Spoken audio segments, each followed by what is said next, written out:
माँ सिर्फ देना जानती हैं। मम्मी, आपका ये कुकिंग वाला शौक हमें बहुत महंगा पड़ रहा है। घर में सब कुक के हाथ का बना खाना खाते हैं, फिर भी आप अलग से खाना फेंकने के लिए क्यों बनाती हो? पता भी है कि इस तरह कितना पैसा खर्च होता है। अरे पर बहू, मैं तो सब रोहित के पसंद का खाना बनाती हूँ। मम्मी, वो सब मुझे बचपन में पसंद था। अब इतना तेल खिलाकर बीमार करोगी क्या? वैसे भी मैं पूरा समय कभी क्लाइंट तो कभी बॉस के साथ मीटिंग में रहता हूँ, इसलिए आप अपनी बर्बादी को मेरा नाम तो मत ही दीजिएगा। ये है पिंकी की सास निर्मला, जिन्हें सबको अपने हाथ का खाना खिलाना बहुत अच्छा लगता है, लेकिन राहुल और पिंकी को ये पसंद नहीं है। इसी के चलते वो निर्मला को खाना बनाने के लिए 10 बातें सुनाकर वहां से चले जाते हैं। मेरे मन में तो सिर्फ अपने बच्चों के लिए प्यार है, पर शायद अब उन्हें मेरी जरूरत नहीं है। मुझे गांव वापस चले जाना चाहिए। जहां एक तरफ निर्मला दोबारा गांव जाने के बारे में सोच रही होती है, वहीं उसका पोता परम अपनी दादी के शौक को प्रोफेशन में बदलने का आइडिया सोच रहा होता है। अगली सुबह निर्मला गांव वापस जाने के लिए कपड़े पैक कर ही रही होती है कि परम फोन लेकर दादी के पास पहुंचता है। दादी, आप कहीं नहीं जाओगी? अरे नहीं बेटा, मेरा गांव चले जाना ही ठीक रहेगा। इससे तुम्हारे मम्मी पापा की सारी दिक्कतें भी खत्म हो जाएगी। दादी, वो तो ना आपके आने से पहले कम थी और ना ही आपके जाने से खत्म होगी। उन्हें हमेशा पैसों की टेंशन में ही रहना है। मेरे पास आपको यहाँ रोकने का आइडिया है। आइडिया? मतलब, मैं कुछ समझी नहीं। इस पर परम अपनी दादी को YouTube खोलकर उसके बारे में सब कुछ बताता है, जिसे सुन दादी कंफ्यूज हो जाती है। अरे बच्चे, तूने इस बुढ़िया के बारे में इतना सोचा, वही बहुत बड़ी बात है। देख, मुझे ये सब समझ में नहीं आता। तू मुझे जाने दे बेटा। अरे दादी, इसमें कुछ मुश्किल नहीं है। मैं हूं ना हेल्प के लिए। आप बस खाना बनाओ, और पता है, YouTube की मदद से आप अपनी स्पेशल रेसिपी लोगों को सिखा भी सकती हो। अच्छा, ऐसा भी हो सकता है? मतलब, बस घर बैठे मैं दूसरे लोगों को सिखा दूंगी? सिर्फ कुछ लोगों को नहीं, पूरी दुनिया को सिखा सकती हो, और उसके लिए आपको सिखाने के पैसे भी मिलेंगे दादी।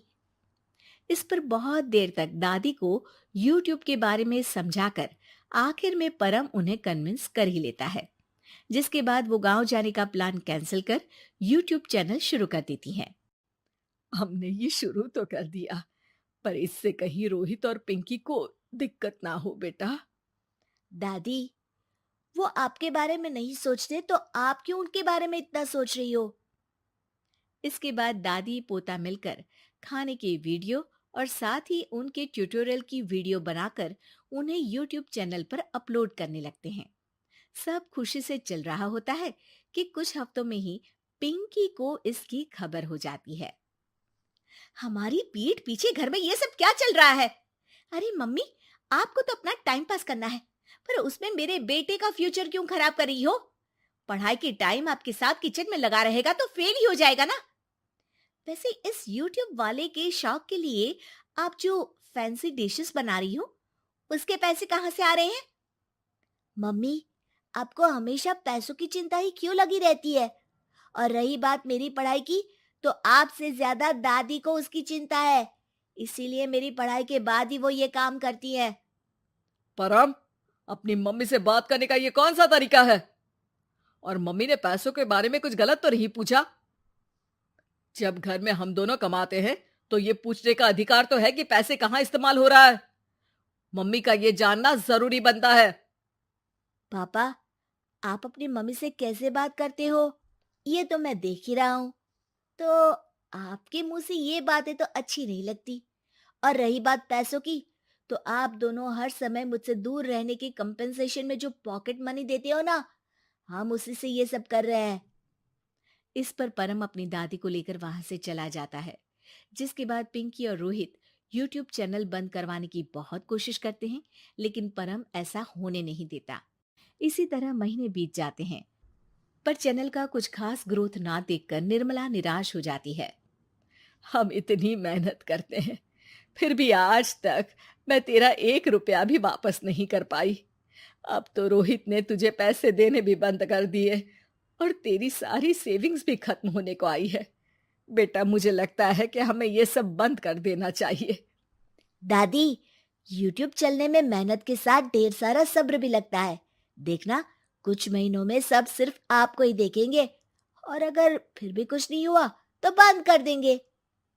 परम की बात से दादी मान जाती हैं और वो अपना काम जारी रखते हैं। अगले ही महीने पूरी दुनिया में लॉकडाउन लग जाता है, जिसमें सब घर में तो बंद हो जाते हैं, लेकिन साथ ही पिंकी की जॉब चली जाती है और रोहित के ऑफिस में भी ज्यादा अच्छे हाल नहीं होते। लेकिन वहीं लॉकडाउन के असर में निर्मला के सब्सक्राइबर्स और व्यूज बढ़ने लगते हैं।